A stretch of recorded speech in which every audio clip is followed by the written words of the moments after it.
You're listening to the Options Insider Radio Network, the home of the Options Podcast. For more quality options programs, visit theoptionsinsider.com or search for Options Insider Radio Network in your podcast provider of choice. Listeners can also access all of our programming through our mobile app available in the iTunes and Google Play stores. Select programs are also available via live stream at mixlr.com/options-insider. That's mixlr.com/options-insider. Don't forget to follow along with your favorite programs and submit your own questions for the hosts at twitter.com/options, stocktwits.com/options, facebook.com/theoptionsinsider, or via questions at theoptionsinsider.com.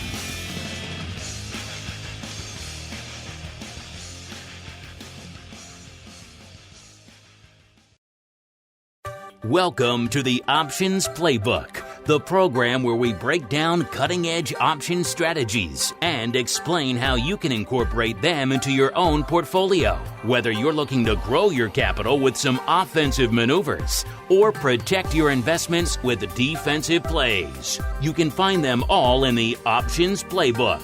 The Options Playbook is brought to you by Ally Invest. Anything mentioned today is for educational purposes and is not a recommendation or advice. Options involve risk. Please refer to ally.com/invest/disclosures to review additional risks involved with trading options. Securities offered through Ally Invest Securities LLC, member FINRA and SIPC. Now, let's open the playbook and get started. Welcome to Options Playbook Radio. I'm your host, Brian Overby, Ally Invest Senior Options Analyst and author of the Options Playbook. Last week, we had a busy week in Google. Google did a 20-for-1 stock split. That was the theme of a lot of the podcasts that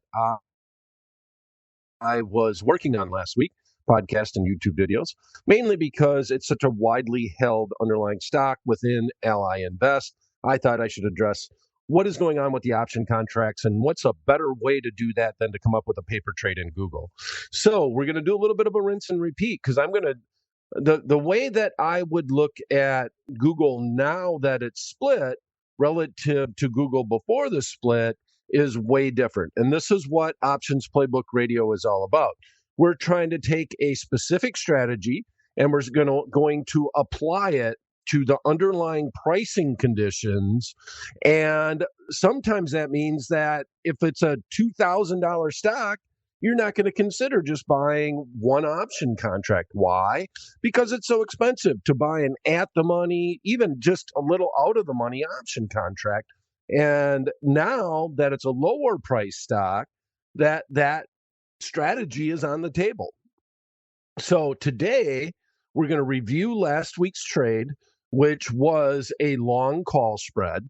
And that's really what we were limited to on the scope of things. On Options Playbook Radio, we don't want to get too expensive. Buying an option outright in Google with any time at all would have been too expensive.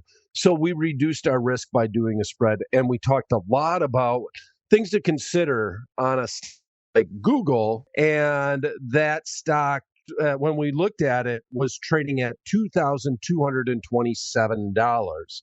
So if you did quick math there, obviously depended on where the stock was at, but if you divide that by 20, that would have meant that Google would have been trading right around 111 after the split.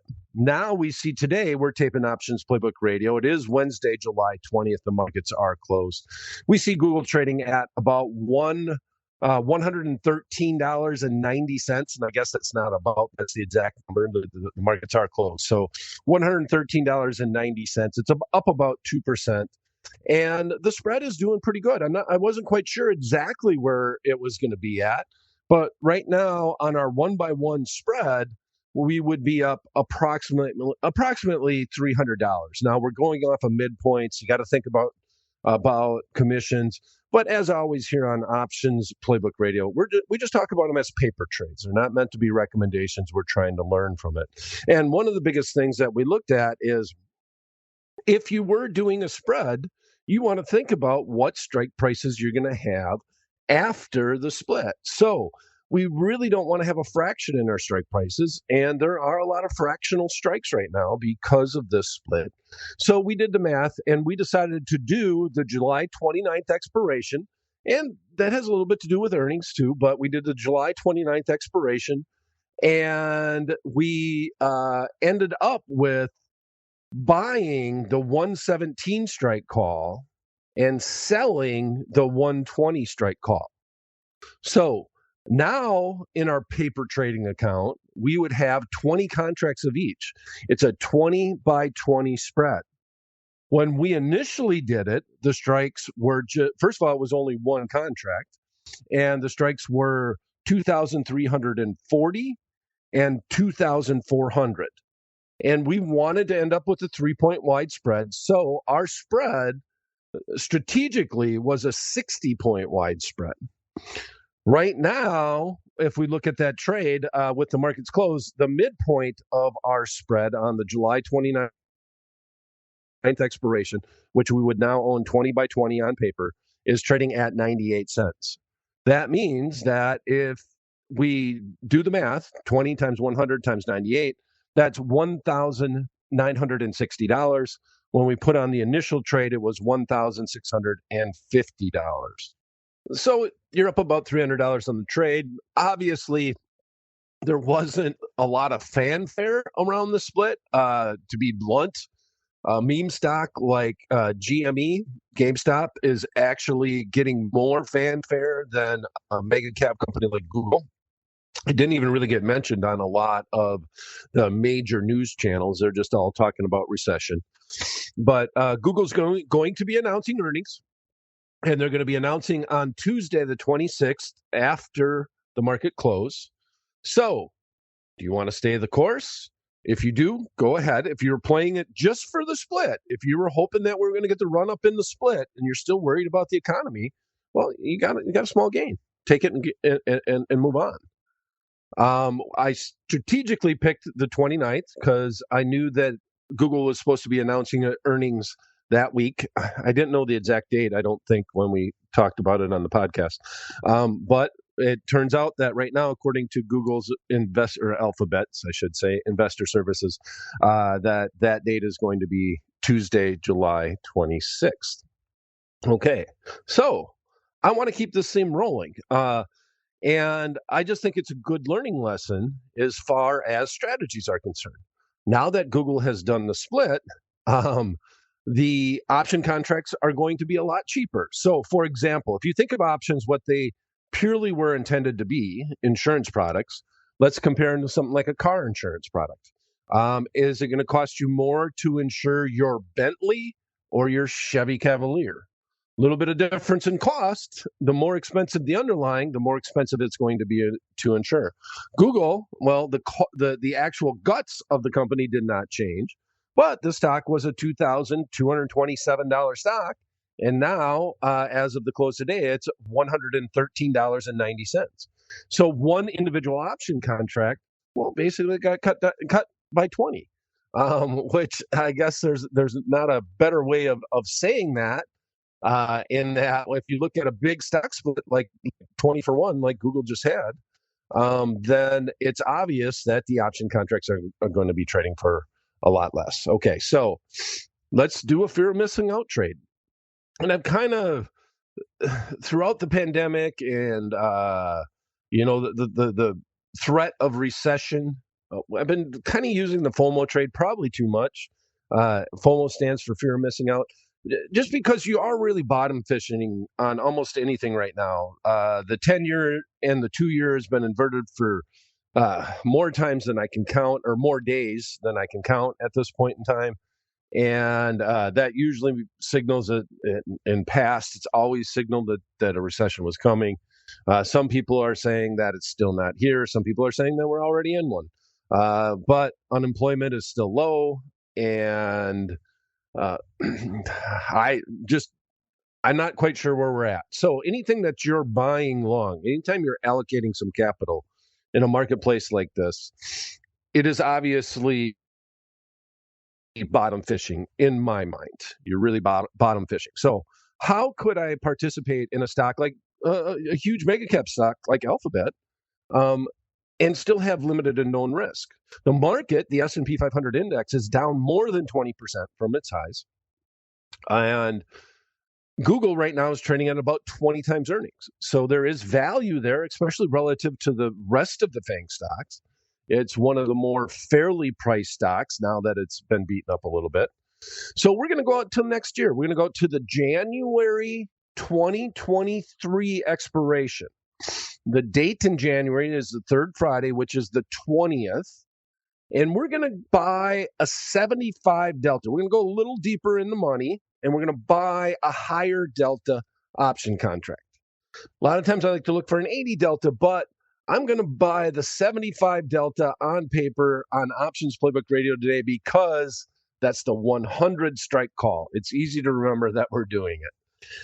And then we can limit our risk. Our cost of that trade, one of the things that's really nice, especially since the split, is these are pretty liquid, deeper in the money option contracts. Even with the market closed right now, that call option contract is trading for 1990 by 2110. So we could come in and trade this, let's call it 2050, okay? 2050 is what's going to be our price. That'll be fairly close to the midpoint. And a lot of times on the deeper in the money option contracts, if the market was open, we'd obviously have a little bit tighter market. But this is the biggest headache of trading a FOMO trade, a stock substitute trade, where we're using options to limit our risk, but still own the right to own the underlying shares, is dealing with wide bid-ask spreads. If that wasn't the case, there would be a lot of people that would do the strategy in and out. If we could get penny-wide spreads in these deep in the money option contracts, this strategy would be the most popular one in the marketplace, period. But we don't. So we got to deal with wide bid-ask spreads. And one of the things, though, that is true, no matter what, on buying a in-the-money call option, is that what you pay for it is your maximum risk. So in this instance, $2,050 is going to be the max risk on the trade, no matter what. You just basically take the price of the option contract and multiply it by the number of shares that it represents. So that's $2,050 plus commission. If you do the math, we're talking about approximately 17% of what 100 shares of stock would cost if you bought that at $113.90. So we're limiting our risk to 17%. The market's already down more than that. But I always have a good rule of thumb that if I do this trade and the market ever gets to my strike, I want to get out of the trade. I just have a hard rule from the way that options are trading, from the way that option prices work, that if it ever does come down to my strike, I'm going to have an at-the-money option contract. And on the way down, a deeper in the money option contract hurts you less. Delta gets smaller than on the way up. On the way up, delta gets bigger. So we'd start with a 75 delta, means for every 1 point movement in the underlying stock, we'd expect our option to go up approximately 75 cents. That's all in theory. But as we go up, we get deeper in the money, we get more delta. So it acts more and more like the stock. It acts less and less like the stock on the way down, more and more like the stock on the way up. And where is all the time premium sit? Right on the at the money. So if it ever came down to 100, I would want to get out of that trade. So I tell you this because I don't really plan on sticking around. And let's say the stock went to 80. I don't plan on sticking around and letting the time decay, because I'm still paying time value on this option contract, wither away, work against me. I am going to get out of the trade if the underlying stock is down. Well, it's going to be, let's call it 13%. If that happens, I'm going to get out of the trade and move on. It's just the way I like to look at them. All right. So very simple. We're going into the split. We had a $2,227 stock. We looked at a long call spread, specifically even went a little bit out of the money, tried to manage our risk. We still had a very expensive long call spread, but we managed our risk by doing a spread, buying a more expensive option, going further out of the money and selling an out of the money option contract. That trade worked. I still kind of thought of it as I want to participate in the split. This is one way that I can do it with limited and known risk. Now, maybe we're a little more longer term going into the end of the year. I would have to be longer term bullish on the economy to jump into this. But so far, we've had some solid earnings reports. The financials did fairly well. A lot of the bigger banks have announced, with the exception of J.P. Morgan. All the banks have done. It gave a little bit of a spark to the market. Let's just put it that way. And we're going to be heading into FANG stock earnings, a lot of the mega caps. It's going to be the week of the 25th. That week is the heart of the mega caps. Netflix, obviously, is the first one to kick it off. And Netflix is responding well to their earnings report. But they are still losing customers.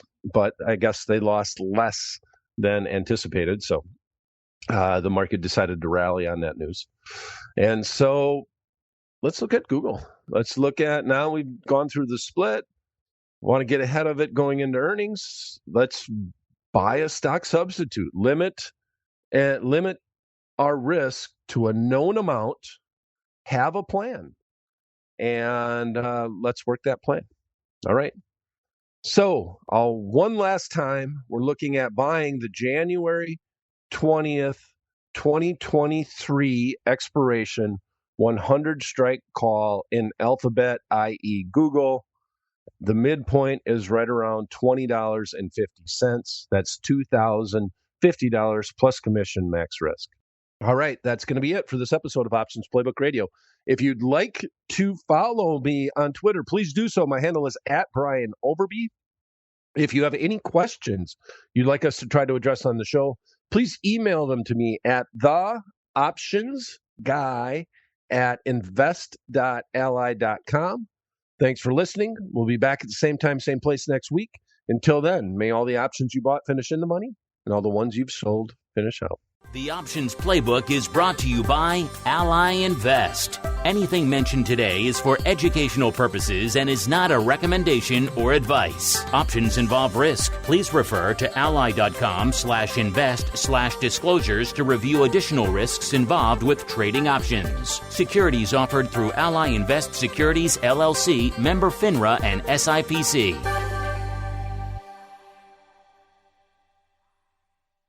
You're listening to the Options Insider Radio Network, the home of the Options Podcast. For more quality options programs, visit theoptionsinsider.com or search for Options Insider Radio Network in your podcast provider of choice. Listeners can also access all of our programming through our mobile app available in the iTunes and Google Play stores. Select programs are also available via live stream at mixlr.com/options-insider.